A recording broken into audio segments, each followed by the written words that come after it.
안녕하세요. 공무원으로 일하고 있는 30대 여자입니다. 여러분에게 공평은 어떤 의미인가요? 모든 사람들에게 똑같은 몫을 주는 거? 아니면 부족한 사람은 부족한 만큼 주고 넘치는 사람은 이미 넘치니까 그것보다 적게 나눠주는 거? 사람마다 살아온 방식마다 공평이라는 건 제각기 다른 모습을 하고 있습니다.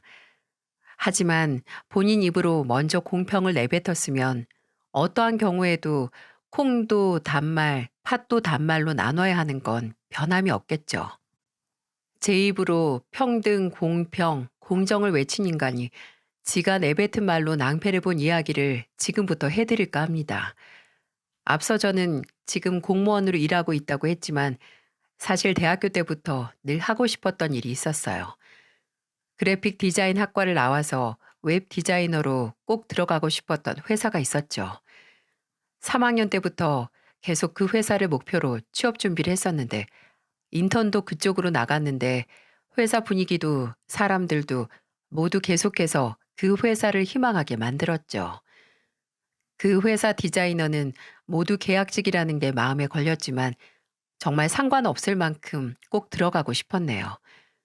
하지만 그런 절실한 마음을 아쉽게 접을 수밖에 없었어요. 바로 제가 저희 집안을 책임져야 할 때가 준비도 하지 않은 상황에서 찾아왔기 때문이었죠. 저희 아버지께서는 오랫동안 용달 이삿짐 센터를 운영하셨는데 수입이 여유롭진 않았어도 저희 집 식구들이 먹고 살 만큼은 됐습니다. 또 저보다 5살 많은 오빠가 시작한 사업에 물질적인 지원도 해주셨으니 나쁘지 않았죠. 그런데 예상치 못한 불행은 한순간이더라고요. 아버지께서 용달 운전하다가 크게 사고가 나신 거죠. 용달 트럭이 쓰러질 정도로 큰 사고였는데 아버지께서는 정말 기적적으로 목숨은 건지셨어요. 하지만 다리는 온전하지 못했어요. 몇 번의 수술 끝에도 다친 신경은 다시 살릴 수 없었고 아버지께서는 60대의 하반신 마비 판정을 받고 마셨습니다. 집안의 가장이었던 아버지께서는 한순간에 하던 일을 접으셨고 어머니께서는 여기저기 뭐든 할 수 있는 일을 다 찾고 다니셨어요. 동네 아주머니들이나 친한 동창들에게 부탁해서 식당 일이거나 건물 청소, 학원 버스 운전까지 하셨죠. 도움을 줬던 만큼 오빠에게 받으면 좋았을 텐데 오빠도 하던 사업이 잘 풀리지 않아 본인 몸 하나 건사하기도 바빴거든요.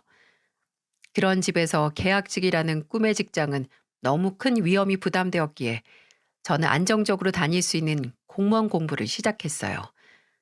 대학 졸업하기 전부터 공부를 시작해서 다행히 뒤숭숭한 집안 분위기를 어떻게든 잊고 집중해서 다행히 졸업하고 1년이 지나기 전에 구급 공무원 시험에 합격을 했습니다. 솔직히 처음 받았던 월급은 제 입에 풀칠하기도 모자랐네요.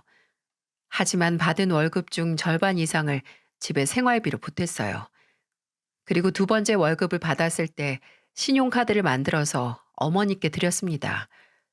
앞으로 식비 같은 자잘한 생활비는 이 카드로 하라고 말이죠. 엄마, 이거 이번에 엄마 이름으로 만든 신용카드예요.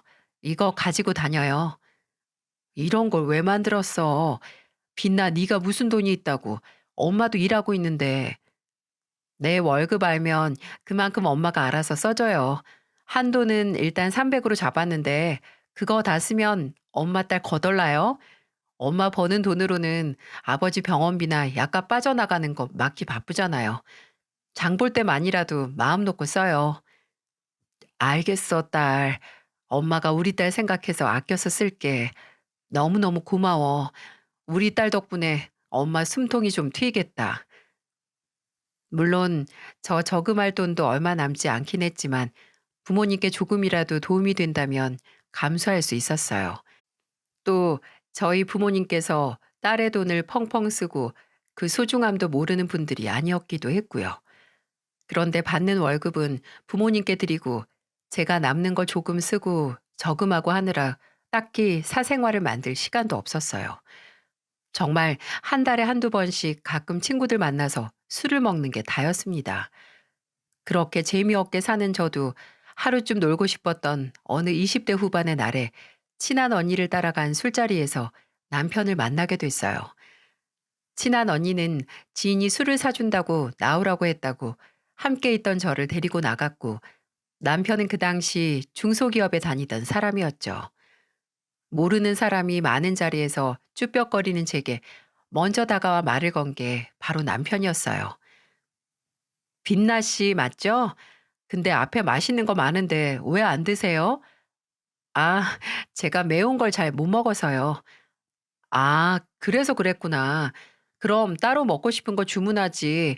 여기요, 여기 메뉴 좀 주세요. 아유, 안 그러셔도 되는데. 그럼 그냥 여기서 공기만 먹고 있게요? 근데 빛나 씨는 제 이름 모르죠? 아니요, 알아요. 아까 언니가 부르는 거 들었어요. 남영 씨라고. 그럼 오늘 한턱 내는 게 나라는 것도 알겠네요? 오늘 계산은 다 내가 하니까 먹고 싶은 거 다 시켜요. 남편의 첫인상은 정말 좋았습니다. 저보다 4살 많은 사람이 오히려 먼저 저를 편하게 해주고 재밌고 젠틀하고, 술자리가 파할 때 제게 연락처를 물어보며 앞으로 종종 연락하고 알고 지내자고 해서 그냥 하는 소리겠거니 하고 생각 없이 번호를 교환했는데, 남편은 그 말이 진심이었는지 다음날 바로 제게 문자를 시작하더라고요. 처음에는 집에 잘 들어갔냐, 밥은 먹었냐, 잘 잤냐, 오늘 뭐 해, 만나서 밥이나 먹을까?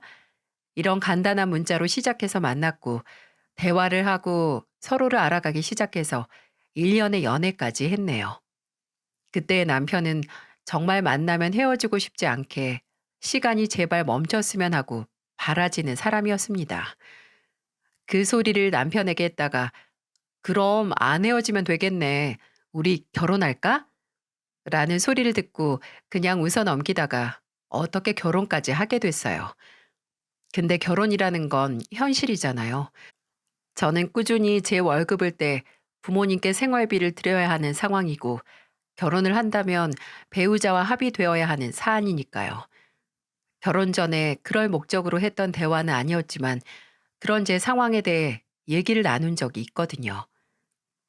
빛나 씨는 살면서 제일 잘한 게 뭐야? 잘한 일? 음, 아, 취업하자마자 부모님께 카드 만들어서 드린 거. 와, 진짜 잘한 일이네. 기특하다. 기특하고 말고 할 게 없는 게 그냥 다른 선택지가 없었거든. 또 용돈이라는 게 계속 주다 끊기면 좀 그렇잖아. 그래서 평생 생활비 조금이라도 드릴 각오하고 드렸던 거야. 그럼 우리 결혼하고 나서도 꾸준히 드릴 수 있게 해야겠다. 그치? 어, 그래주면 고맙지. 그럼 남영 씨는? 남영 씨는 살면서 제일 잘한 일이 뭐야? 나는 아직 없어. 없는데 나중에 회사도 그만두고 내 사업 시작하면 그때 생길 계획이야. 우리 아버지처럼 살면서 내가 주인인 일 한번 해보고 싶어. 나는 정말 누구 아래서 일할 사람이 아니라는 걸 매일 회사 나갈 때마다 느끼고 있어서 더 절실한 것 같아. 제 입장을 먼저 이해해주고 당연하게 배려해주는 것도, 또 본인만의 꿈이 확고하다는 것도 좋았습니다. 저는 현실에 부딪혀 포기했지만 포기하지 않고 언젠가 이루겠다는 의지 하나만으로 기회를 보는 남편이 대단하게 느껴지기도 했어요. 그렇게 그 당시에는 믿음직스러운 남편이었지만, 또 결혼이 확정이 되고 양가의 인사를 드리러 가기 시작하면서 하나둘 미묘하게 달라지더라고요. 시댁은 그 당시에 시아버지께서는 작게 개인 사업을 하고 계셨고, 시어머니께서는 감자탕 집을 운영하셨거든요. 남편 말로는 그렇게 부유하지 않다고 하긴 하는데 저희 집에 비하면 여유로운 편이었어요. 결혼은 조금만 형편이 기울어져도 힘들다고 하던데, 남편은 제게 걱정 말라고 했지만 처음 시댁에 인사를 드리러 가게 됐을 때 저는 그 기울어진 양가의 경제적 상황의 불편함을 느끼게 됐습니다. 시어머니께서는 명색이 공무원 며느리라고 저를 꽤 마음에 들어 하는 눈치이긴 했어요. 공무원이면 어려서부터 공부 잘했겠다. 아무리 공부를 잘해도 붙기 힘든 게 공무원 시험이잖아. 아, 그렇지도 않았어요. 무슨 소리? 애들 공부머리는 엄마 꼭 담는다고 하던데. 우리 손주들은 걱정 없겠네. 그렇게 이런저런 말을 하시다가 공무원이 무엇보다 안정적이어서 좋지 하고 연금 얘기를 꺼내시더니 이내 일 얘기랑 연봉 얘기까지 꺼내셔서 성심성의껏 대답을 해드렸습니다. 그런데 이전에 먼저 저희 집안 사정에 대해 남편에게 들으셨는지 제가 부모님께 보내는 용돈 얘기를 꺼내시더군요. 취업하고 계속 꾸준히 보낸 거면 정말 오래 보냈다. 젊은 나이에 기특하네. 근데 칭찬 들을 만큼 많이 드린 것도 아니라서요. 그래도 그거 다 모으면 그게 얼만데. 그렇게 많이 보냈으니 이제 그만둘 때도 되지 않았니? 네? 아니, 생각해봐라. 듣자 하니 사부인께서는 아직 경제활동 하신다며. 그럼 따로 빛난 네가 결혼한 뒤로 계속 돈을 보낼 정도는 아니지 않니? 아, 나랑 우리 양반도 남영이한테 지금까지 용돈 몇 푼 받은 적 없는데. 엄마, 빛나는 장모님 혼자 일하시는 거잖아요. 그러니까 아직 부모님 중 한 분이라도 일하시면 너희 통장에 계속 구멍까지 뚫려가면서 보내드릴 필요 없다는 소리야. 빛나, 너 말해봐라. 우리 아들이 결혼 초부터 처가에 돈 가져다 바쳐야겠니? 네가 친정에 돈 보내는 대로 고스란히 너희 통장에 구멍 나는 건데 그거 메꾸는 건 또 남영이 돈이 들어갈 거 아니야. 그런 효도 나중에 해도 안 늦어. 너무 서운하게 듣지 마라. 다 너희 미래 생각해서 하는 소리야. 그리고 빛나 네가 억울할까 봐 말하는데 우리도 남영이한테 돈 안 받을 거다. 남영이도 우리한테 한 푼 안 줄 거니까 너도 똑같이 공평하게. 어떠니? 솔직히 시댁과 저희 집은 버는 돈이 다른데 똑같이 공평하다는 건 결과적으로 볼 때 조금 모순이 있는 게 아닌가 싶었습니다. 친정은 정말 제가 보내는 돈이 없으면 당장 한 달이 빠듯하다 못해 먼지가 날리는 수준이었으니까요. 하지만 시어머니께서 건 조건이 결혼 생활에서는 공평하다고 볼 수 있는 거였겠죠. 또 남편 또한 본인 어머니 말에 동의하며 부부는 결혼하며 한 몸이 되듯이 벌이도 한 몸이 되는 거잖아. 경제 공동체. 알지? 앞으로 아이도 태어나고 돈도 모을 생각이면 어머니 말이 맞는 것 같아. 나도 우리 부모님께 일절 돈 안 보낼 테니까 당신도 똑같이 하자는 거잖아. 어? 서로 똑같이 공평하게 말 맞추고 시작하는 게 여러모로 좋은 것 같아. 라고 말하더군요.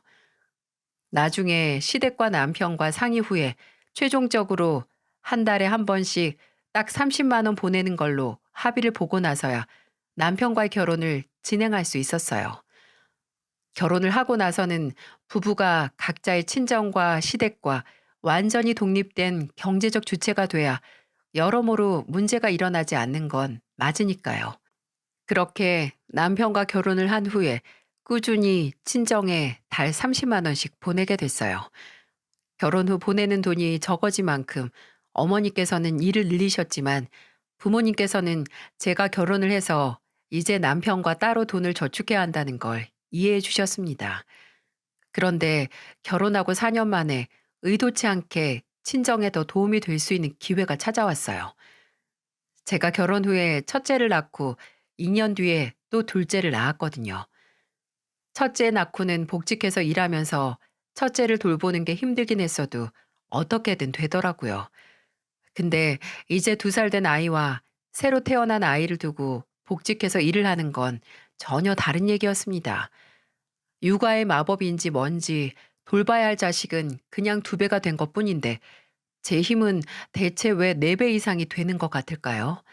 심지어 둘째를 낳고 난 그 시기에 남편이 회사를 그만두고 바라고 바라던 본인만의 사업을 시작해서 육아에 집중할 수 없이 밖에서 보내는 시간이 많았기에 제가 더 힘에 부쳤죠. 처음에 남편이 사업을 막 시작하고 몇 번을 제게 잘못을 했었거든요. 일단 둘째를 임신했을 때부터 집에 있는 시간이 전혀 없었고 또 한 번은 저는 집에서 잔뜩 튼 배에 크림 발라가면서 고생할 때 고급 룸살롱 영수증을 저한테 들켜서 한바탕 난리가 나기도 했습니다. 그때 남편은 2번 다시 그런 곳에는 가지도 쳐다도 보지 않겠다는 각서를 썼었어요. 그걸 어긴다면 전 재산을 제게 몰수당한 뒤 이혼하겠다고 적기도 했었죠. 본인은 그냥 안내만 했고 아무 일도 없었다고 하는데 제가 그걸 믿을 수가 있나요? 거기에 엎친 데 덮친 격으로 제가 예정보다 빠른 산통으로 병원에 실려가 유도분만으로 애를 낳던 날에는 아예 연락 자체가 안 됐습니다. 아이를 낳고 병실에서 힘없이 늘어져 숨만 쉬고 있을 때 얼빠진 얼굴로 슬며시 병실로 들어올 때 그 남편의 얼굴. 저는 정말 숟가락들 힘도 하나 없었는데 그때 무슨 힘이 났는지 서랍장 위에 있던 보온병을 남편 얼굴로 던져버렸어요. 마일리지도 아니고 그동안 쌓인 잘못이 많다는 걸 본인도 알고 있었는지 제가 복직하고 얼마 안 가서 애들 볼 사람 고용에 대해 상의할 때 먼저 제안을 하더라고요. 여보, 어차피 사람을 쓸 거면 장모님은 어때? 우리 엄마? 지금 식당 일 하고 계신데? 식당 일 힘들잖아. 저번에 다리 아파서 병원도 갔다 오셨다며. 어차피 일하실 거면 편한 딸 집에서 예쁜 손주들 보면서 돈 버는 건 어떠냐 이거지. 지금 식당에서 얼마 버시지? 150에서 한 180 정도? 정확하게는 모르겠네. 그럼 우리 수입에서 반반씩 빼서 200으로 맞춰드리자. 안 그래도 결혼하고 나서 여보가 처가에 보내는 돈 줄인 다음에 마음 편치 않았던 거 잘 알아. 나도 늘 신경 쓰고 있었고. 또 내가 일 시작하면서 가정에 좀 소홀했어? 또 나도 다른 사람보다는 장모님께 우리 애들 맡기는 게 제일 마음 놓일 것 같으니까 하는 말이야. 근데 우리 엄마야 괜찮다고 하실 텐데 어머님께서 뭐라 하시지 않을까? 친정에 돈 보내는 거 싫어하시잖아. 그게 어떻게 돈을 보내는 거야? 정당하게 돈을 버는 거지. 우리 어머니 정당한 절차 거친 건 뭐라고 안 하셔. 걱정 마. 크게 내색은 안 했지만 대환영이었습니다.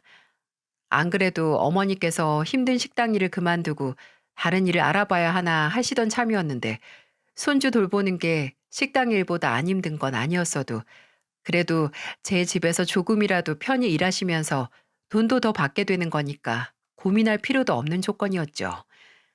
그렇게 제가 둘째를 낳고 복직을 하면서 어머니께서는 새로운 일을 시작하게 되었습니다. 다행히 시어머니도 괜한 트집을 잡지 않으시고 그냥 잘 됐네 이렇게 넘어가시더라고요. 그냥 무작정 없는 살림에 용돈을 드리는 게 아니라 정당하게 일을 한 대가를 어머니께 드리는 거니 마음이 훨씬 더 가벼웠고 결혼하고 마음속에 무겁게 가지고 있던 짐이 덜어진 기분이었어요. 그런데 그게 그렇게 오래 가지 않더라고요. 일단 남편과의 마찰이 너무 심해졌어요. 아직 초기였던 남편의 사업은 간신히 적자는 면했지만 왜 사업을 시작하고 나서는 몇 년간 제대로 된 흑자 보기 어렵다고 하잖아요. 남편의 일이 딱 그 과도기에 있는 것 같았죠. 꿈에 그리던 사업이 정작 시작하고 나서 제자리를 찾지 못하니 남편도 갑갑하고 불안했겠죠. 처음에는 그 초조함을 제게 화풀이하는 건 참을만 했습니다.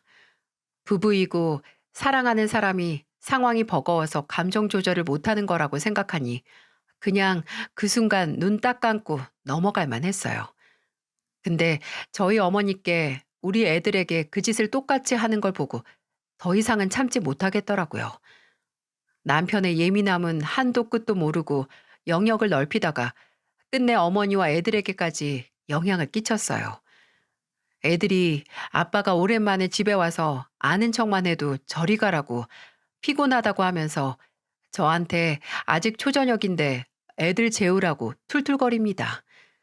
제가 그걸 보고 참다가 헛웃음을 치면서 말했어요.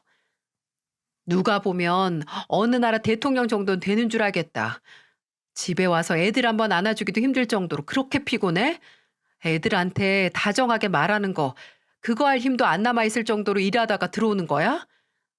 아, 왜 또 시비야? 난 뭐 애들하고 안 놀아주고 싶겠어? 나는 애들 안 예쁜 줄 아냐고. 안 그래도 피곤한데 당신까지 보태지 마. 내 말은 당장 애들이랑 놀아주라는 게 아니라 말이라도 좋게 하라는 거야. 당신 피곤한 거 누가 몰라? 그런데 나도 피곤해. 당신 일이 힘들어서 잊었나 본데 나도 밖에서 일하는 사람이야. 그래도 최대한 애들한테 나 피곤하고 힘든 거 티 안 낸다고. 제발 그 피곤하고 힘든 거 애들한테 짜증내고 화풀이하면서 풀지 마. 애들이 뭘 알아? 혜림이는 그냥 아빠 봐서 반가워서 그러는 건데 애들이 무슨 당신 예민한 거 받아주는 용으로 이 집에 있는 거냐고. 이렇게 시작했던 싸움이 정말 수십 번은 더 되었어요. 그래도 어머니 앞에서 싸우기 싫어서 꾹꾹 참고 참다가 터뜨렸는데 한 번은 어머니 앞에서 큰 소리 낼 수밖에 없었던 상황이 있었어요. 남편이 밤 늦게까지 또 일 때문이라고 하고 술을 진탕 먹다 새벽에 들어온 날이 있었는데 제 출근 시간보다 먼저 집에 오시던 어머니께서 사위가 술 먹고 들어왔다는 얘기를 제게 듣고 해장하고 출근하라고 찌개를 끓이셨거든요. 그때 콩나물이나 뭐 마땅히 해장국 끓일 게 없어서 평소 좀 매콤하게 끓인 청국장찌개를 좋아하던 남편을 위해 어머니가 매운 청국장찌개를 그 아침에 부랴부랴 남편 출근 시간에 맞춰 끓이셨어요. 그런데 찌개가 다 끓어가고 남편이 잠에서 깰 때쯤 안방에서 세상 짜증났다는 걸 티내는 소리가 들려오는 겁니다. 아, 뭐야? 아침부터 이게 무슨 냄새야? 엄마가 당신 술 먹었다고 국으로 좀 달래고 출근하라고 청국장 끓였어. 얼른 씻고 나와. 오서방, 세수만 하고 후딱 나와서 한 술이라도 뜨고 가. 또 술 먹고 난 빈속에 커피 같은 거나 마시지 말고. 식탁에 남편 먹으라고 찌개와 수저를 놔주는 저희 어머니를 보며 남편은 감사하다, 잘 먹겠다는 말 대신 마치 화를 삭히는 사람처럼 손바닥으로 거칠게 본인 얼굴을 마구 비비더니 한숨을 푹 내쉬는 겁니다. 그리고 한껏 낮춘 목소리로 어머니를 부르더군요. 장모님, 무슨 아침부터 텁텁하게 청국장이에요, 청국장이. 그리고 숙주로 쓰린 배를 청국장으로 어떻게 달래요? 참나, 이거 그냥 하루 망치라고 하는 거 아니에요? 당신 아직 술이 덜 깼어? 오서방이 많이 피곤한가 보네. 그래, 속이 안 풀리면 먹지 말어. 네, 속이 안 풀렸으니까 앞으로 이런 거 하지 마세요. 이런 거 안 해도 돈 다 드릴 테니까. 당신 돌았어? 술을 어디로 처먹었길래 우리 엄마한테 그딴 식으로 말해? 아유, 빛나야. 아침부터 왜 그렇게 큰 소리야? 내가 뭐 틀린 말 했냐? 이런 쓰잘데기 없는 짓 안 해도 돈 다 드리잖아. 누가 돈 안 준다고 아침부터 당신 출근 시간에 맞춰서 바쁘게 아침상 차렸겠어? 머리가 그렇게 나쁘니? 아니면 어디가 잘못 꼬인 거야? 어떻게 사람 호의를 그딴 식으로 해석을 해? 당신 그 말본세가 잘못됐다고. 애가 둘인 인간이 새벽까지 술이나 퍼 마셔서 속이 꼬일 대로 꼬였으면 그냥 얌전히 속이 안 좋다고 말 한마디 하고 말 것이지. 왜 지 속이 꼬인 걸 다른 사람한테 화풀이야? 뭐? 야, 너? 그만들 좀 해라, 그만들. 오서방 바쁘다며. 이미 망친 하루 괜히 싸움이나 해서 더 망치지 말고 출근해. 빛나 너도 빨리 마저 준비하고 나가고. 내 앞에서 싸우는 게 문제가 아니라 애들이 다 듣고 기억할까봐 겁난다, 겁나. 그날 아침 대바람부터 시작된 싸움은 어머니의 만류로 끝났지만 이후 저와 남편의 사이는 급속도로 안 좋아졌어요.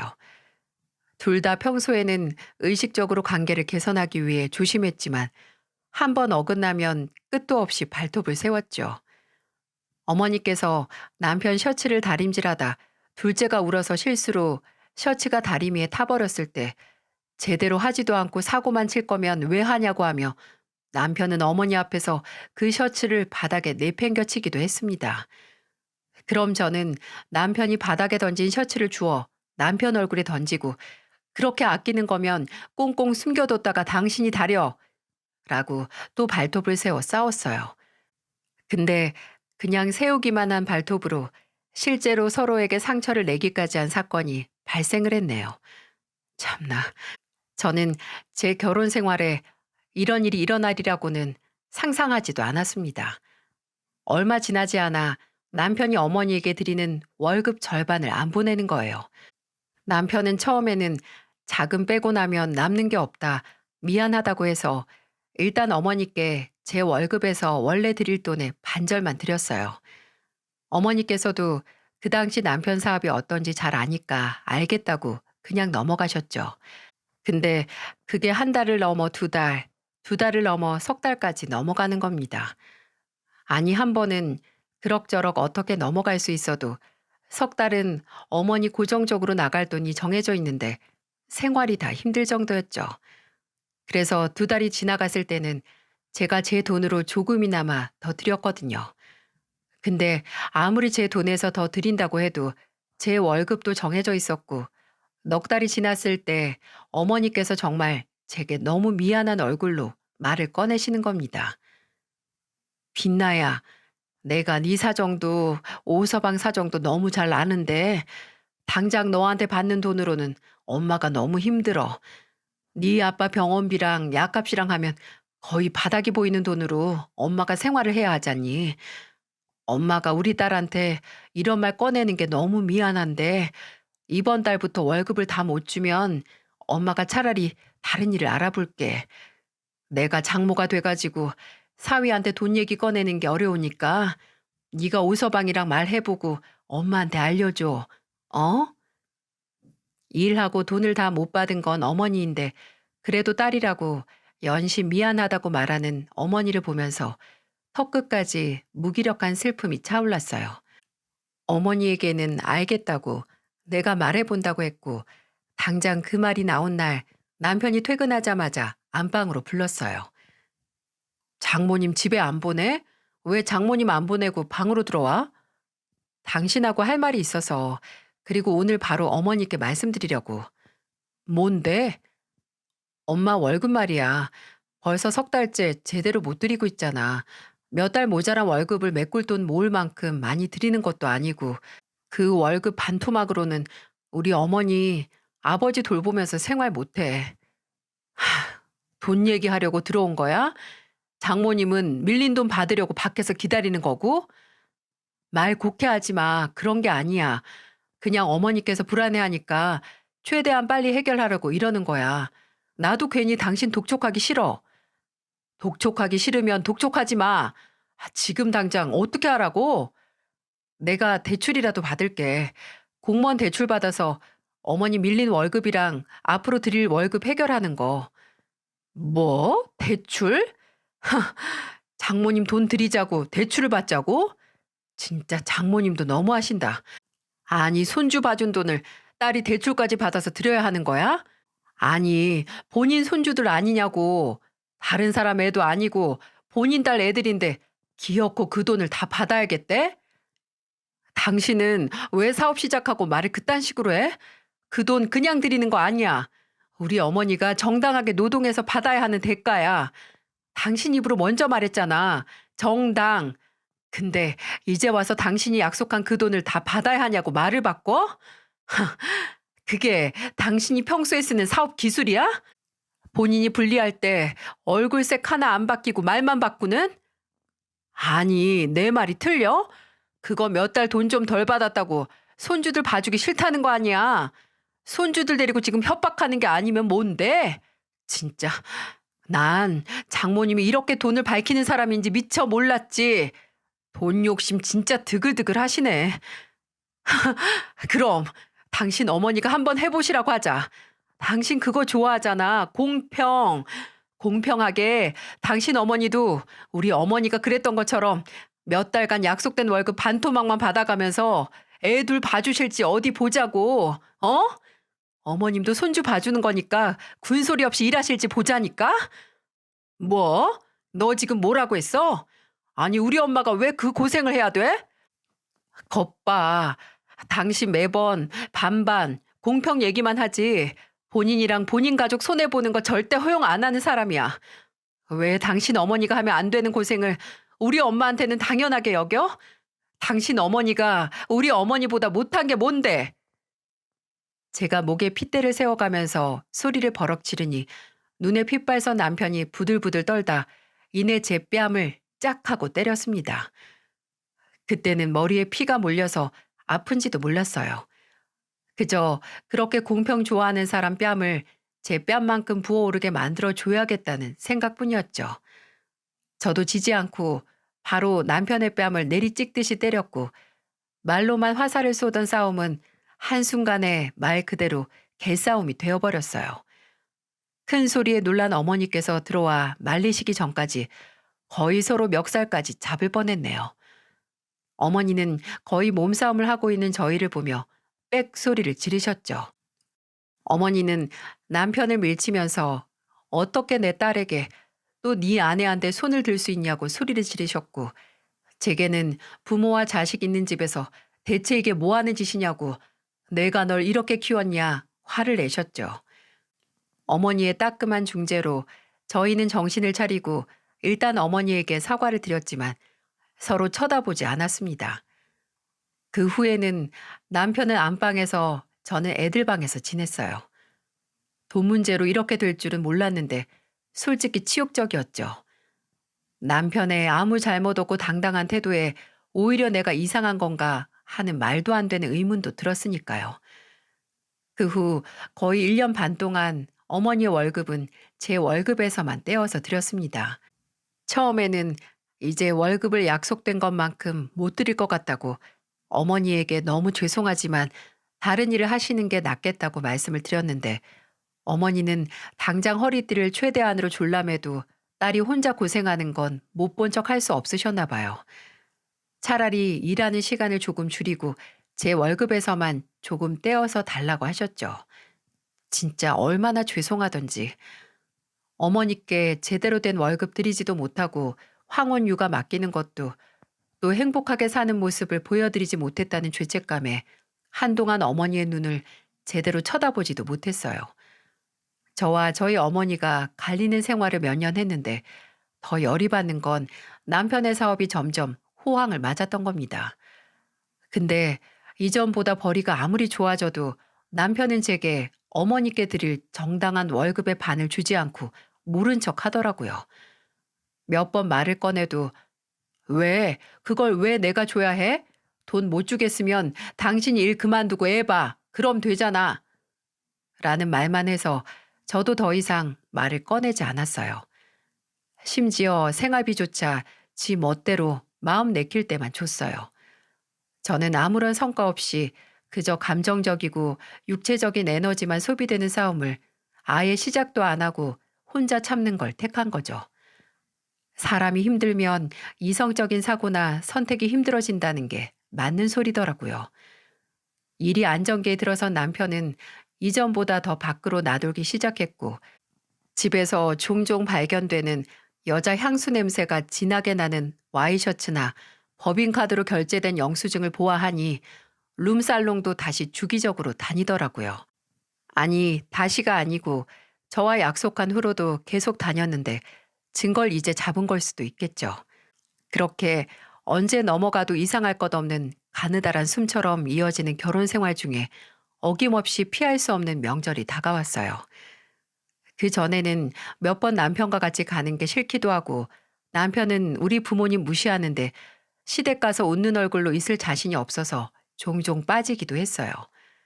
그리고 바로 이번 명절에는 시댁의 사정 때문에 온 가족이 함께 보내지 못했거든요. 시국이 시국인지라 시어머니 감자탕 집도 매출이 오랫동안 서서히 바닥을 쳐서 단내 만회하는 상황이었고 시아버지의 사업도 이자를 제때 못 내서 넘어가네 만에 했거든요.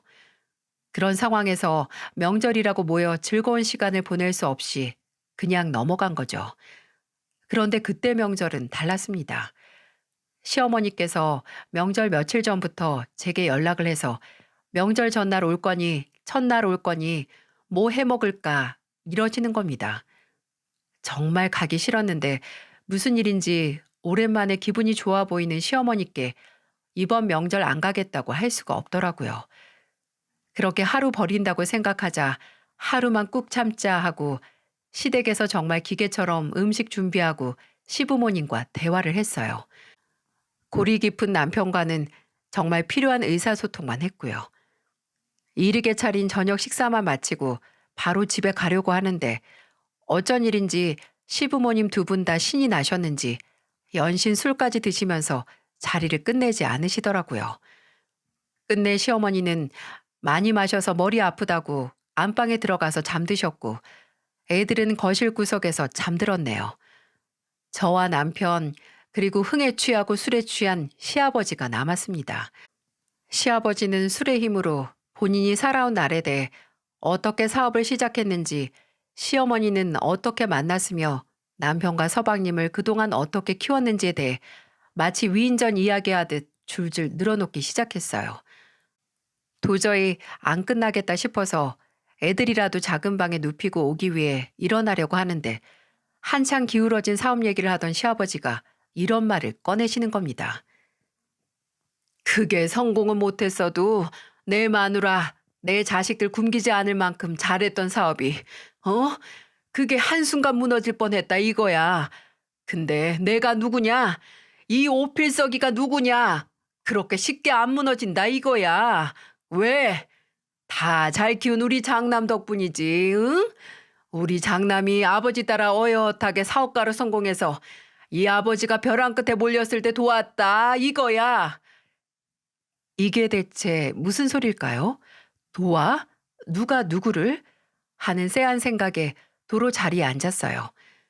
근데 그때 제 의심에 불을 붙이듯 남편이 이러더군요. 아버지, 많이 취하셨어요. 이만 들어가서 주무세요. 네? 왜 여보? 아버님이 오랜만에 즐거워하시는데 그냥 둬. 아버님, 계속 말씀해 주세요. 남편이 어떻게 도와드렸는데요? 어? 아, 우리 며느리 결혼 참 잘했지. 이렇게 성공한 남편도 있고. 맞아요, 아버님. 결혼 제가 잘했죠. 그러니까 이렇게 멋진 남편이 뭘 도와드렸다고요? 야, 그만해. 아, 우리 장남이 아버지 빚 때문에 사업 말아먹으면 안 된다고 1억을 턱하니 내놨잖아. 그걸로 우리 마누라 감자탕 집도 문 안 닫고. 참, 내가 자식 하나는 기똥차게 잘 키웠어. 시아버지는 그 말을 마지막으로 그저 웅얼웅얼 거리면서 점점 잠에 취해가는 것 같았습니다. 근데 저는 그런 모습에 상반되게 정신이 말똥말똥해지는 것 같았어요. 1억? 우리 엄마한테 월급 주는 건 그렇게 아까워서 안 주더니 당신 집에는 1억이나 갖다 바쳤어? 참나, 그 1억 내가 번 돈으로 우리 부모님 드린 거야. 내가 무슨 당신 돈 썼어? 부부는 경제 공동체라고, 내가 돈 안 보내면 당신도 절대 안 보낸다고 공평하게 하자고 한 거 당신 주둥이에서 나온 말이야. 그리고 당신이 그 돈 벌고 모을 동안 난 뭐 놀았니? 나는 우리 일할 때 어머니가 대신 애들 봐드리면서 받는 월급도 한동안 다 내가 부담했고 생활비도 거기서 남은 쥐꼬리만한 돈에서 썼어. 당신이 그 돈 만들 수 있었던 게 내가 혼자 아둥바둥하면서 애써서 할 수 있었던 거라고. 장모님한테 지금까지 계속 30만 원씩 드린 건 기억 못해? 애들 봐준 용돈도 드리고. 계산기 두들길 거면 제대로 끝까지 두들겨. 지금까지 드렸던 용돈이랑 애들 맡기고 드린 월급 다 합쳐도 1억 근처도 안 가. 그리고 애들 보고 드린 건 용돈이 아니고 받아야 마땅할 돈 드린 거고 그것도 당신이 약속했던 거야. 어쩜 그 입에서 나오는 말 중 제대로 지켜지는 말이 하나도 없을 수가 있어? 우리 부모님이 그렇게 만만하니? 어? 평등하게 공평하게 먼저 말 꺼낸 인간이 지 부모만 부모라고 상의도 없이 그 큰 돈을 보내? 야, 까놓고 말해서 생각을 해봐라. 애초에 공평할 수가 있겠나? 너희 부모님이랑 우리 부모님은 원래 돈으로 쪼들린 적이 없는 분들이야. 근데 너희 부모님은 원래 없는 사람이잖아. 원래 구멍난 가계부에 그 구멍 조금 더 커진다고 뭐 달라지는 거 있어? 개소리 다 했니? 진짜 인성이 썩을 대로 썩어서 악취가 다 날 지경이다. 차라리 결혼 전에 당신 그 치졸하고 추한 속내 드러내지 그랬어. 아예 이 지옥 같은 생활 시작도 안 하게. 아, 그럼 헤어지던가. 나 안 말려. 야, 난 오히려 네가 아직까지 나랑 안 헤어진 것도 신기하다. 그 대접을 받으면서도 계속 붙어 살고 싶냐? 여자는 본인 스스로 본인이 받을 대접을 만드는 거야. 너는 나한테 온갖 치욕을 다 받아도 버텼으니 딱 그 수준의 대접 받아도 되나 보다. 뚜껑이 열린다는 게 이런 건가 봅니다. 부들부들 떨리다 못해 몸이 진공 상태가 된 것처럼 숨이 턱 하고 막혔어요. 저는 짧게 숨을 뱉어낸 다음에 차게 식은 목소리로 말했어요. 그렇게 말해줘서 고맙네. 후회도 미련도 없이 헤어질 수 있겠어. 그래, 끝내자. 나도 말할 때마다 썩은 내가 풀풀 풍기는 인간 쓰레기랑은 도저히 못 살겠으니까. 뭐? 너 진심이야? 그래, 진심이다 이 새끼야. 끝내자고. 저는 그대로 앞에 있던 저녁상을 다 엎었습니다. 남편도 제가 그렇게까지 할지는 생각 못했는지 하면서 뒤로 물러나며 당황을 했고, 잠들었던 시아버지도 일어나 어안이 벙벙한 상태로 바닥에 쏟아진 음식을 바라보고만 있더군요. 너 미쳤냐? 아니 이게 무슨 짓이야? 내가 안 미쳤으면 사람이냐? 너 같은 놈이랑 결혼까지 해서 살았으니 당연히 미쳤겠지. 더 미치는 꼴 보여줘? 나 당신이 그렇게 꿈에 그리다가 겨우 성공한 사업에 대해 내 지분 요구할 거야. 몇 년 동안 나 혼자 살림하고 나 혼자 애 보고 나 혼자 애 봐준 어머니 월급 주고 생활비까지 내가 해결했던 거, 그걸로 재산 분할 신청해서 당신이 그렇게 말하던 정당한 요구에서 내가 받을 수 있고 받아야 하는 거 다 받아낼 거라고. 그래 해라. 안 말려. 다행이네. 아, 그리고 당신 잊고 있었나 본데 룸살롱 갔다가 처음 걸렸을 때 쓴 각서 아직도 나 가지고 있어. 근데 당신 40이 넘었으면서 아직도 다니더라. 그것도 어떻게 해서든 나한테 유리한 대로 쓸 테니까 알고 있으라고. 지금까지 당신이 나한테 그리고 애들하고 우리 부모님한테 했던 업보 이번 기회로 싹 다 돌려줄 테니까. 그렇게까지 하고 싶냐? 그게 될 것 같아? 두고 보자고. 그리고 당신 말대로 내가 받을 대접 수준 내가 만드는 거야. 그게 꼬우면 그 매번 책임도 못 지는 주둥이 당장 꼬매던가. 저는 그렇게 말하고 막 잠에 깬 첫째 손을 잡고 아직 잠들어 있는 둘째를 안아들고 집으로 돌아왔습니다. 남편은 끝까지 저를 잡지 않고 오히려 제 선언을 조롱했어요. 한동안 그 조롱을 함께 사는 집안에서 들어야 했죠. 근데 진짜 웃긴 게 어디서 뭘 듣고 왔는지 지도 변호사를 고용해서 제가 재산 분할로 받을 수 있는 지분이 상당할 수 있다는 걸 알게 된 건지 제게 넌지시 합의 이혼을 하자고 제안하더라고요. 야, 우리 애가 둘이다. 꼭 애들 사이에 끼고 피 튀기는 소송을 해야겠어? 그냥 내가 아쉽지 않게 챙겨줄 테니까 합의하자. 어? 하지만 저는 제 가치를 잘 알고 있었습니다. 정확히는 제가 지금까지 참고 견뎌온 역사의 가치를 말이죠. 마치 본인이 손해보는 척 제안을 하는 남편 앞에서 네가 그 가벼운 주둥이 실로 꼬매고 오면 생각해볼게. 이렇게 말하고 무시했어요. 본격적으로 변호사를 고용해서 소송을 시작하자마자 집을 나와서 친정으로 갔습니다. 어머니께서도 제가 어떻게 살았는지 직접 눈으로 확인하셨기에 그저 제게 잘 왔다고, 잘 참았다고, 이제 더는 참지 말라고 해주셨네요. 아버지께서도 당장 일어날 수만 있으면 그놈 요절을 내고 싶다고 아쉬워하기도 하셨고요. 정말 사용할 수 있는 카드는 모두 다 사용했습니다. 남편과 나눈 문자 목록도 다 변호사에게 넘겼어요. 제가 남편과 직접 대화하기 싫어서 어머니 월급 문제나 생활비 문제를 문자로 보낸 적이 있었거든요. 그럼 남편은 집에 들어오지도 않고 3일 뒤에 돈 없다라는 대답만 딸랑 보내기도 했던 게 남아 있었어요. 또 남편이 말없이 외박을 해서 어디냐고 안 들어오냐고 문자를 남기면 다음날 아침에 출장이라고 제주도라고 아니면 해외라고 딸랑 보내고 말았던 내용도 있었습니다. 또 지출 내역에 몇 년 동안 꼬박꼬박 아이들 육아 비용으로 어머니에게 보낸 월급이 모두 다 제 월급 통장에서만 들어온 것과 지속적으로 남편이 생활비 통장에 전혀 돈을 넣지 않는 것도 다 확인이 됐죠. 그리고 예전에 썼던 각서, 버리지 않고 가지고 있던 남편이 유흥업소에서 쓴 영수증도 변호사에게 넘겼네요. 제가 지금까지 정말 미련하게 참아오고 살았다는 증거가 수십 가지였습니다. 그동안 쌓일 대로 쌓인 제 고통의 무게를 눈으로 확인하니 허탈했어요. 왜, 뭐하러 이렇게 모일 때까지 참아왔나. 제가 변호사와 상담하면서 한동안 말을 잇지 못하자 담당 변호사가 제게 해준 말이 있었는데요. 지나간 일은 더 이상 후회하지 말라고, 그 후회가 남편이 빛나 씨에게 영향을 미치게 두면 남편이 이기는 거라고 하더군요. 그저 이만큼 모아서 이제 그만큼 보상받을 수 있다는 생각만 하라고. 소송은 험난할 테니 후회하고 슬퍼할 힘을 비축해 두라는 말을 덧붙였죠. 저는 그 말을 듣고 버텼어요.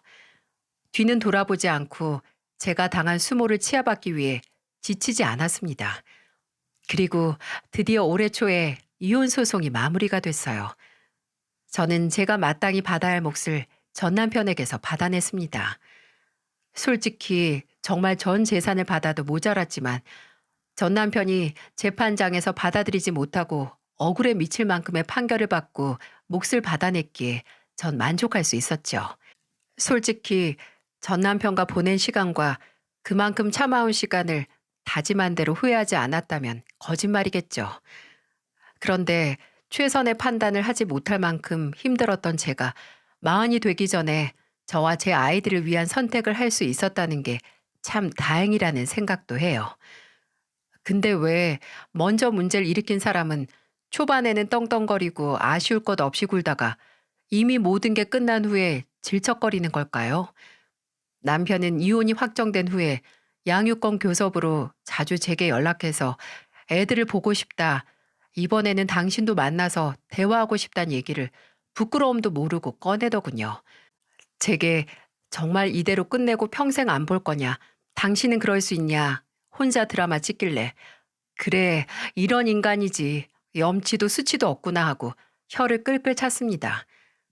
저는 애들 얼굴 보게 해주는 것도 다행인 줄 알라고 말했네요. 그런데 그런 개수작의 한순간이라도 마음이 흔들리지 않은 게 정말 다행이었어요. 남편은 이혼 후 무려 석 달 만에 새 살림을 차려 재혼을 했거든요. 그리고 재혼 후에는 단 한 번도 애들을 만나려고 하지도 않았죠. 막상 혼자가 되니 아쉬운 소리 하다가 이제 지도 혼자가 아니라는 생각에 앞뒤 생각도 하지 않은 거죠. 지금 본인의 행동이 앞으로 애들과 본인 사이에 어떤 영향을 미칠지 예상도 하지 못하는 겁니다. 그저 그렇게 살 거면 계속 변함없이 그렇게 살았으면 해요. 또 태세 전환해서 애들 보고 싶다고 나오면 애들만 혼란스러우니까 매달 보내는 양육비 구멍 내지 말고 끝까지 개자식으로 남았으면 여러모로 좋겠습니다. 저는 이혼 후에 부모님과 합가해서 살고 있어요.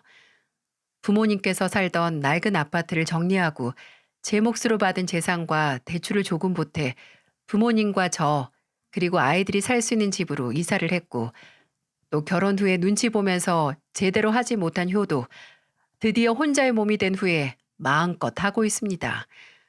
어머니에게 제가 없는 동안 애들을 돌봐주시는 대가로 받아야 할 만큼의 용돈을 드리고 있고 힘드실 때는 따로 사람을 쓰기도 하고 있어요.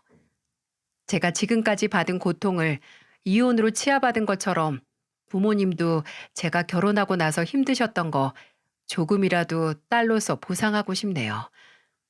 정말 제가 힘들 때 진실로 제게 힘이 됐고 공평, 평등 운운하지 않고 제게 주는 걸 전혀 아까워하지 않고 오히려 받는 걸 미안해하는 사랑을 줬던 건 바로 저희 부모님이었으니까요.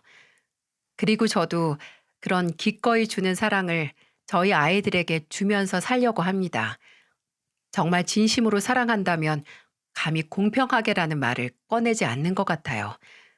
그 사람에게 주는 것만으로 당장 내가 힘들어도 내적으로는 힘이 나는 게 헌신이고 사랑에 헌신이 없다면 그게 진짜 사랑인지 의문이 듭니다. 이야기를 끝까지 들어주셔서 감사합니다. 시간을 할애해서 제 목소리를 들어주신 여러분께서도 조금이지만 제게 사랑을 나눠주신 거라는 생각을 합니다. 모두들 건강하시고 행복하세요.